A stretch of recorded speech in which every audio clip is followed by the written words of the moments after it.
Hello friends, आज audio world आपके लिए एक और सीरीज़ ऑफ सिलेबस अपलोड करने जा रहा है और ये मैथमेटिक्स के रिलेटेड है। तो जो बच्चे मैथमेटिक्स से डरते हैं या उनको सिलेबस पूरा पता नहीं है या पेपर पैटर्न नहीं पता है, उन तक ये वीडियो ज़रूर पहुंचाइएगा। और इस वीडियो में मैं आपको बताऊंगी कि आपकी कौन कौन सी बुक्स हैं और आपको किस टाइप की रेफरेंस बुक यूज़ करनी चाहिए या फिर कब यूज़ करनी चाहिए। सो मैथमेटिक्स का पेपर लेंदी आता है, नो डाउट लेंदी होता है, क्योंकि क्लास 10th में सब कुछ मैथमेटिक्स में जो भी है वो सब कुछ नया हो जाता है और लेंदी पेपर आता है। इसमें आपके 1, 2, 3 एंड 4 मार्क्स के क्वेश्चंस आते हैं, ठीक है। तो वो मार्किंग स्कीम हम बाद में देखेंगे, पहले हम देख लेते हैं आपके NCERT CBSE क्लास 10th के लिए एक ही बुक प्रिस्क्राइब्ड की गई है। So here is the book, this is your NCERT published book, so you should refer and pay attention on this book first. Learn things and basics, try to solve questions from NCERT itself.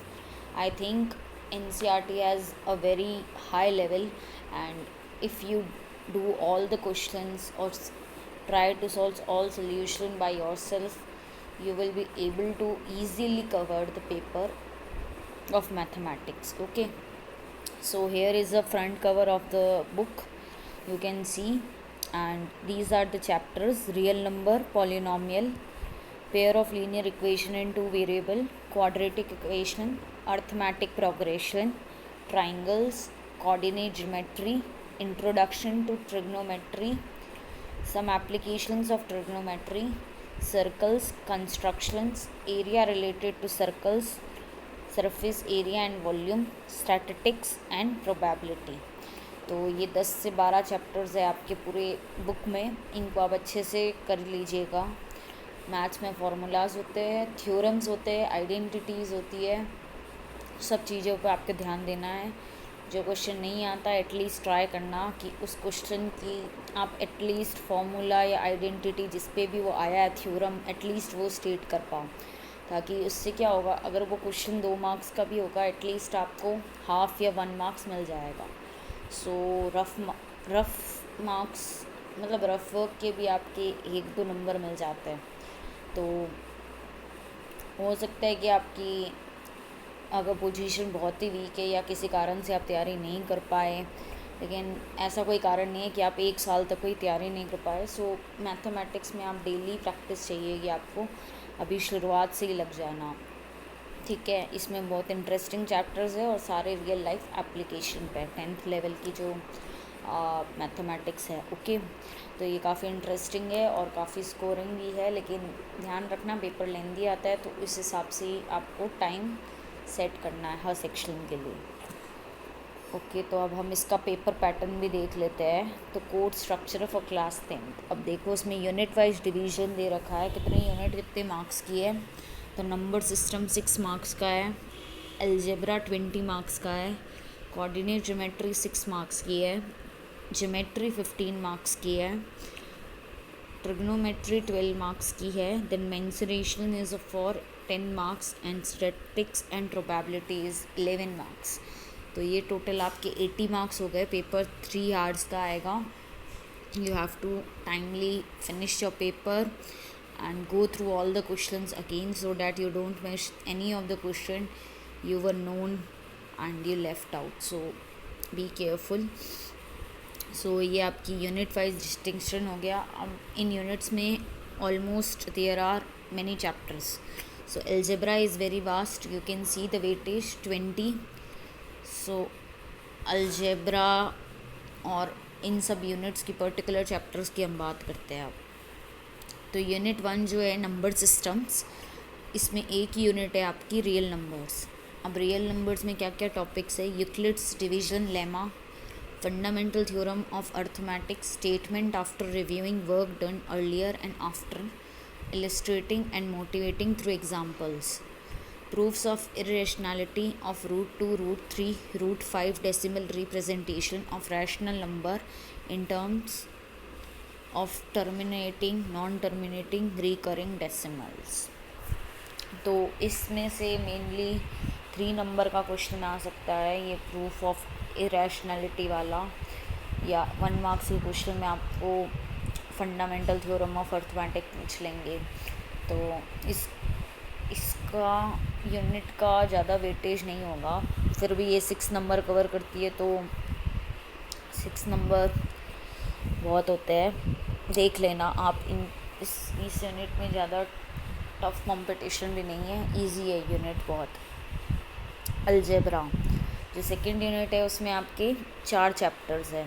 Polynomial, pair of linear equation in 2 variable, quadratic equation and arithmetic progression. तो polynomial सबसे basic chapter है, तो इसमें आपके zero of polynomial topics जो है वो बता रही मैं आपको। Zeros of polynomial, relationship between zeros and coefficient of quadratic polynomial, statement and simple problem on division algorithm for polynomial with real coefficient.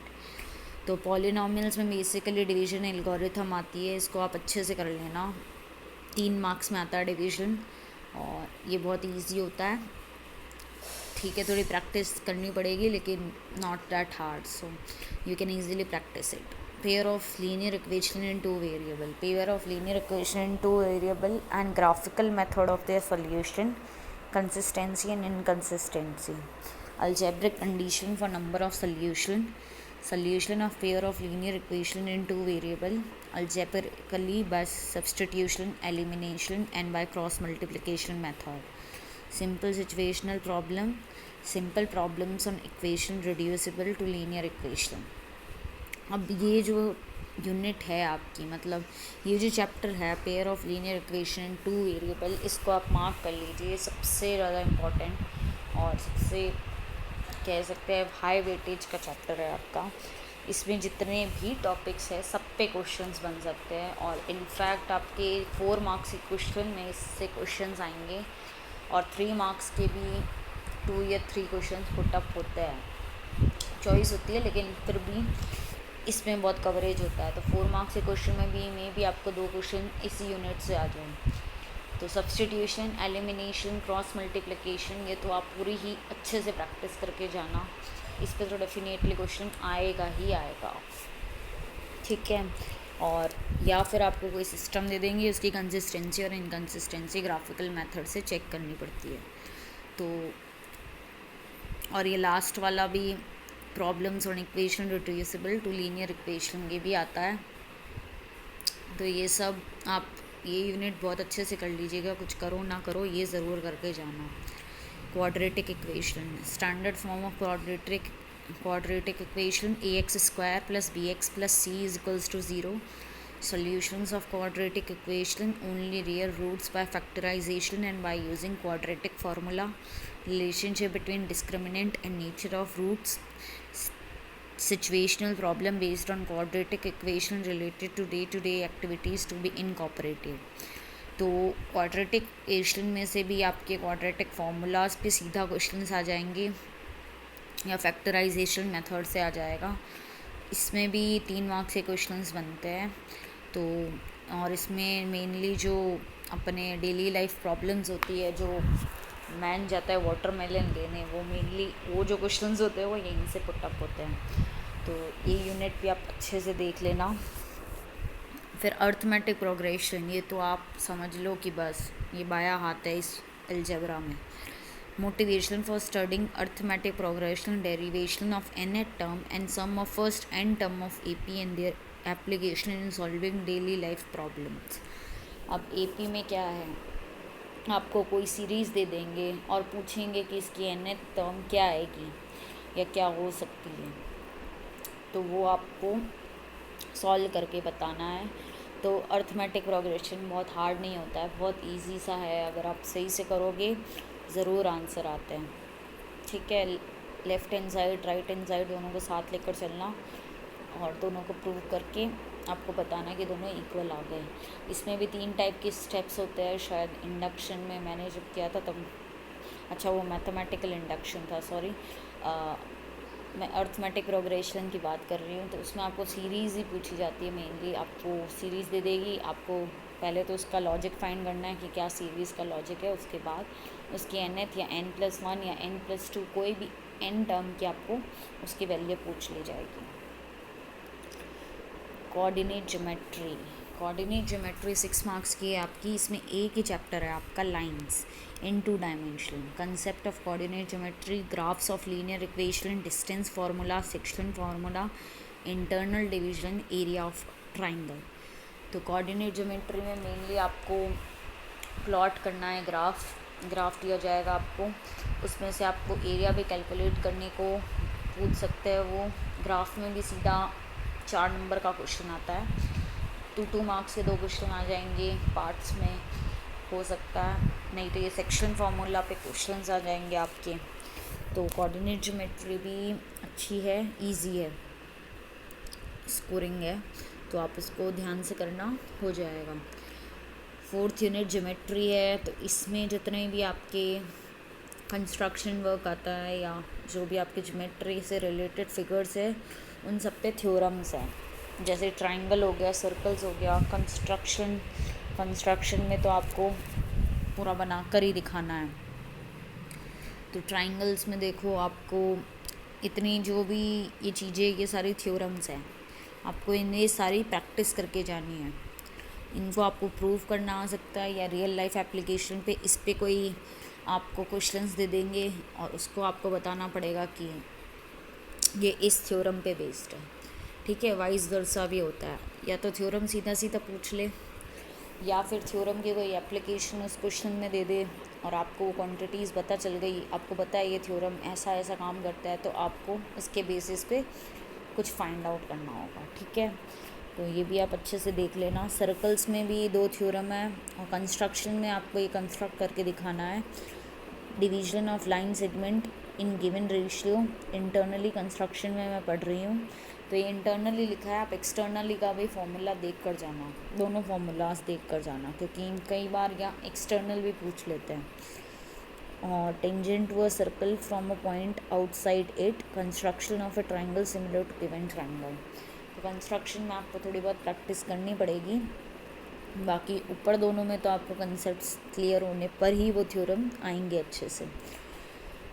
तो अब आता है सबसे मेन पार्ट, जो क्लास 10th में इतना मेन है कि मैं क्या बताऊँ, ट्रिग्नोमेट्री। अब ये जो शब्द है ट्रिग्नोमेट्री, ये क्लास 10th का मेन कवरेज हो जाता है, क्योंकि क्लास 10th में जब आते हो, मैंने तो बेसिकली यही देखा, जो भी स्कूल्स होती है या कोचिंग्स होती है या आप जिस भी मेंटर से पढ़ते हो, वो सबसे पहले ट्रिग्नोमेट्री से शुरू करवाते हैं।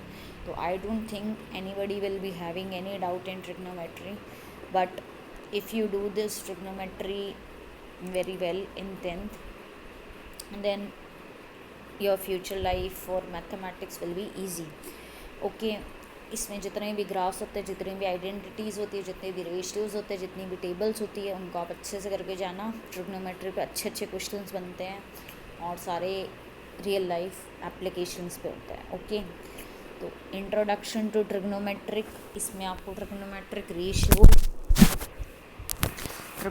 ratio of acute angle of a right angle triangle, proof of their existence, motivate the ratio whichever are defined at 0 and 90 degree, values of trigonometric ratios for 30 degree, 45 degree, 60 degree, relationship between ratios। इसमें आपकी पूरी एक table आती है, उसमें आप सिर्फ sign, cos and ten की वैल्यूज़ याद कर लेना, बाकी तीनों जो भी रेशियोज़ है उनकी वैल्यूज़ आपको ऑटोमेटिकली याद हो जाती हैं, ठीक है। 45 डिग्री और 0, 30, 45, 60, 90, इतने एंगल्स की भी अगर आप वैल्यूज़ याद कर लोगे तो बाकी सबकी बहुत आसानी से हो जाती है। Trigonometric identities, proof and applications of identity sine square a plus cos square a is equals to 1। इसमें आपको आइडेंटिटीज़ दे दी जाएगी, नॉट ओनली दिस बट बहुत सारी आइडेंटिटीज़ है ट्रिग्नोमेट्री की, बहुत ध्यान से पढ़ कर जाना, याद होनी चाहिए, आप डेरिवेशन अच्छे से समझ आना चाहिए। तो वो आपको इसका डेरिवेशन ही पूछेंगे कि ये आइडेंटिटी कैसे प्रूव करोगे। Trigonometric ratios of complementary angles,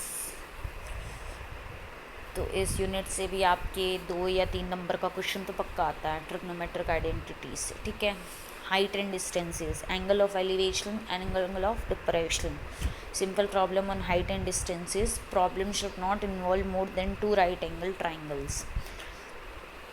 Right triangles. Angles of elevation depression should be only 30, 45 and 60 degree. तो इस पे अच्छे क्वेश्चंस आते हैं. 4 मार्क्स क्वेश्चन आपके इस यूनिट से आएंगे. हाइट एंड डिस्टेंसेस लिख कर ले लो. इसमें इतनी एप्लीकेशन, रियल लाइफ एप्लीकेशन है कि पक्का इसमें 4 नंबर का क्वेश्चन आता ही है आपके. ठीक है, 4 नहीं तो 3 तो मान कर ही चलो. और कभी कभी ट्रिग्नोमेट्री से 1 एंड 2 मार्क्स क्वेश्चन. 1 में तो आपको मेनली पूछेंगे, आइडेंटिटी पूछ लेंगे या फिर कोई एंगल की वैल्यू पूछ लेंगे. और 2 में भी आप देख सको तो फर्स्ट यूनिट में से वो क्वेश्चन 2 मार्क्स का भी कोई भी बन सकता है. लेकिन जो लास्ट यूनिट है हाइट एंड डिस्टेंसेस, इस पे mainly question angle of elevation पे आता है कि इसका एलिवेशन क्या होगा, या उस एंगल के लिए वो 4 नंबर का ही क्वेश्चन आता है. ओके, तो उसको आप बहुत अच्छे से प्रैक्टिस करके जाना, ट्रिग्नोमेट्री भी.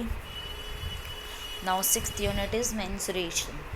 सो मेंसुरेशन में आपके 2 चैप्टर्स हैं.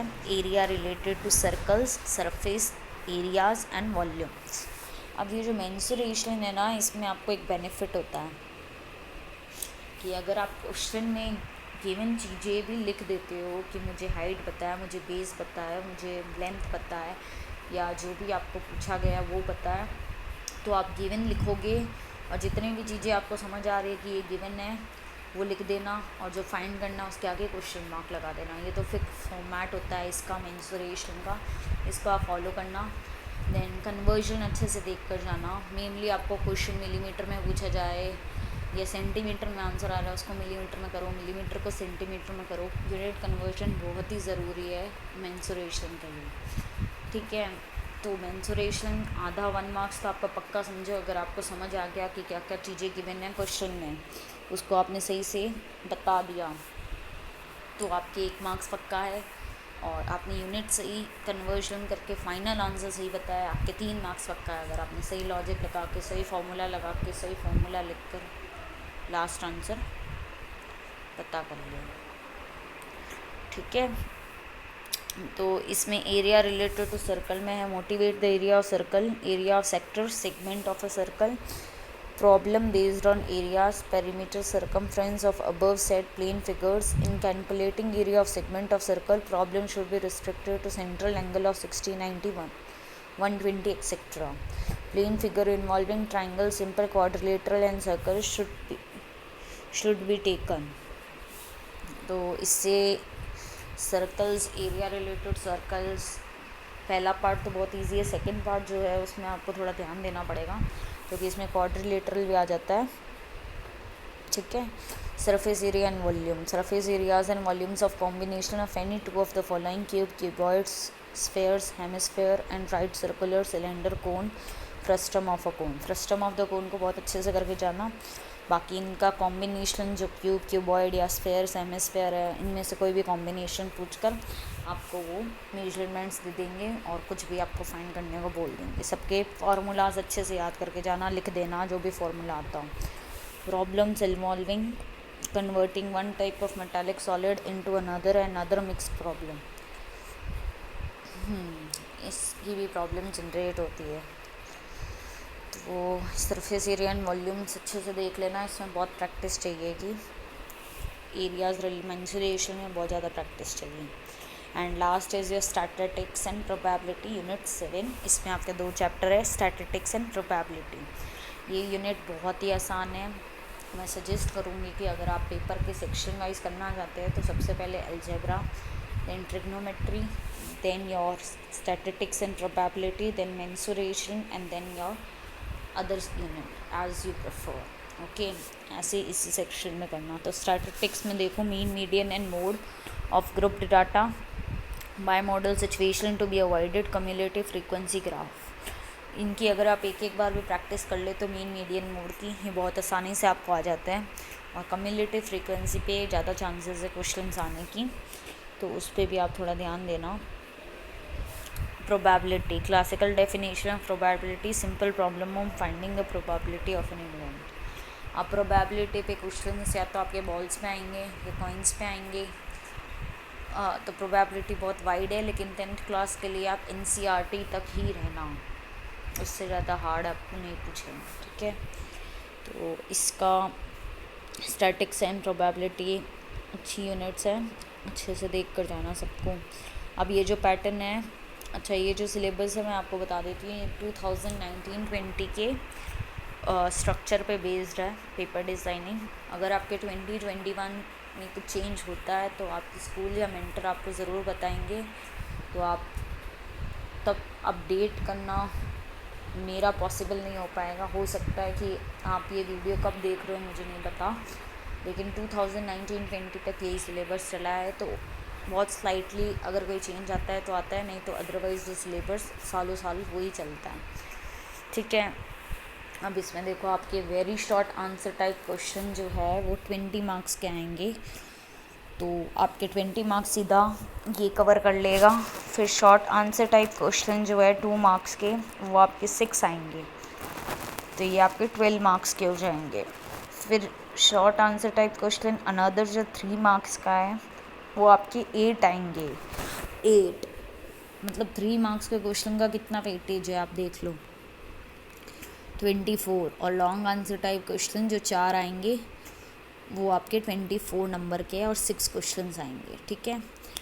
तो आप इसका एक बार और गो थ्रू कर लेना। 80 नंबर का ओवरऑल पेपर है, 20 मार्क्स आपके इंटरनल असेसमेंट के जाएंगे।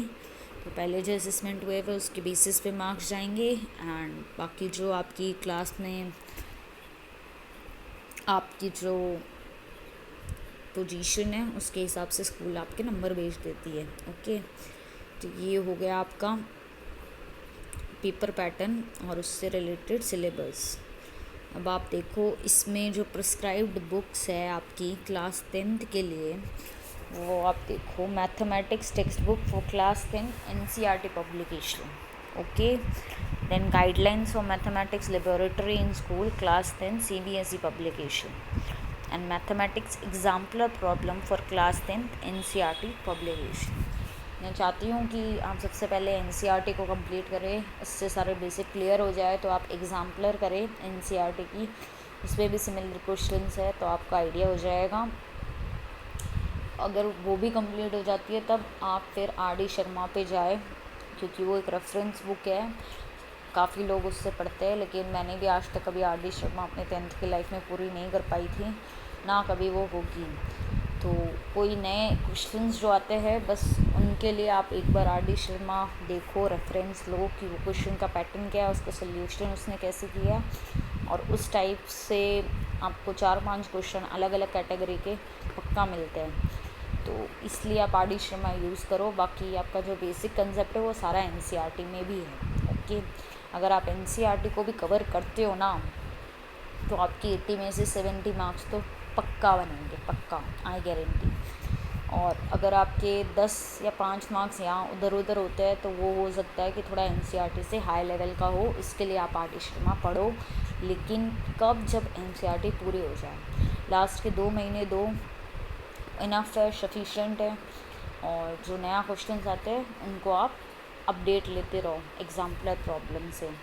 और काफ़ी सारे सेट्स एंड सैम्पल पेपर्स भी बनते हैं नेट पे, तो आप उनमें भी ट्राई कर सकते हो, okay. So thank you for listening, और ये मैं ज़रूर डिस्क्रिप्शन बॉक्स में डाल दूँगी। इसमें क्लास 9th और 10th दोनों की सिलेबस है, तो जिस तक भी आप इसको पहुंचा सकते हो, मोस्ट ऑनर्ड। अगर आप उन तक ये पहुंचा पाओ, मेरे लिए बहुत ज़्यादा गर्व की बात होगी कि मैं किसी के लिए कुछ कर पा रही हूँ। और आपको अगर कोई भी हेल्प चाहिए या किसी भी मैटर को आपको लगता हो कि ये मुझे अवेलेबल नहीं हो पा रहा, मैं पूरी कोशिश करूँगी। आप मुझे कमेंट बॉक्स में ज़रूर बताइएगा कि मुझे इसमें दिक्कत आ रही है या ये बुक नहीं मिल पा रही, मैं आपको ज़रूर वो प्रोवाइड करवाने की कोशिश कर पाऊँगी, अगर वो ऑनलाइन मिलती है तो, okay. So thank you and keep studying, stay safe.